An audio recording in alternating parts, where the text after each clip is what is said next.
My name is Emily. I currently live in a two-generation house with my husband Kevin, our child, and my husband's parents. This story is about when we started living in this house before our child was born. This house was built after we got married. Before we got married, my parents-in-laws were renting a house and living with my sister-in-laws. Their house was built when we got married, and they started to live under the same roof with my husband and I, who were living separately. The problem was my husband's sister, who was single. She didn't like us living together in the new house, and she harassed us in different ways, which really annoys me now that I remember it. As soon as she moved in, she made sarcastic comments to us. I wonder why they didn't ask me anything about how I like being built.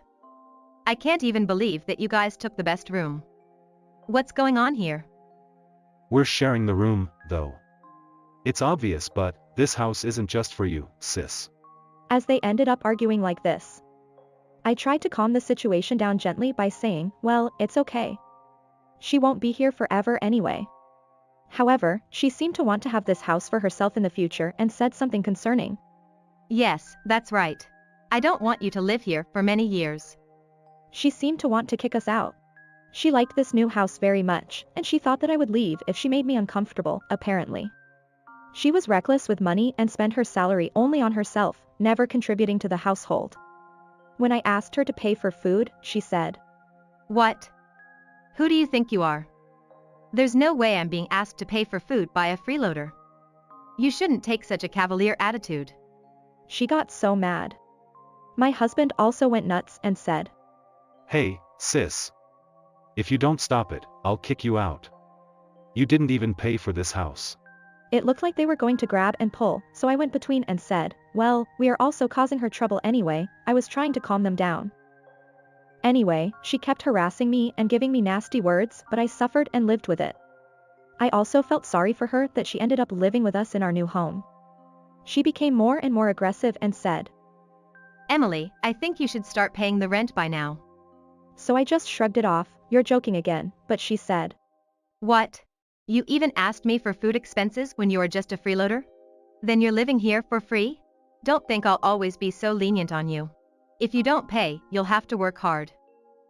She gave me nasty words relentlessly. If my husband was there, he would protect me and say, hey, sis, stop it. If you say that again, I'll kick you out. But when he wasn't there, there was nothing I could do. Well, I was a little worried that I was making her uncomfortable, living with a stranger, so I didn't bite back at her and accept her anger. Of course, it was frustrating, but it was hard to talk back when I thought about what I would have done if I was in her shoes. Imagine that if I was living with my parents, then after my brother got married, we all lived on the same roof even with my brother's wife, which is kinda annoying, I understand that. Besides, my sister-in-law seemed to like the new house, so I was patient and hoped that we could live happily while we were together at least. After living like that for about 1.5 years, a turning point arrived. My sister-in-law seemed to be getting married to the man she was dating, and he came to our house to introduce himself. She showed off the new house to her boyfriend and, for some reason, proudly said that they could live here after they got married. That night, she made us sit down with my in-laws and began to talk. She said, As I said during the day, in this gender-free era, it doesn't matter whether you are the eldest son. When we get married, I, the eldest daughter, will take over this house. I'll give you time until we get married, so please go wherever you like. I had a feeling that such a day would come and I regretted that we didn't mention that earlier. But I was very shocked when she talked to us and I couldn't say anything. I was angry with her attitude, and to be honest, I didn't like her, but when I thought that what she said might make sense, I was nodding my head, unable to say anything. She said, Say something if you want to whine about something, speak up. Also, I'd at least like to hear you thank me for letting you live here all this time. I'm sorry for the inconvenience we had caused and thank you for everything, I apologized, swinging her around before we moved in together.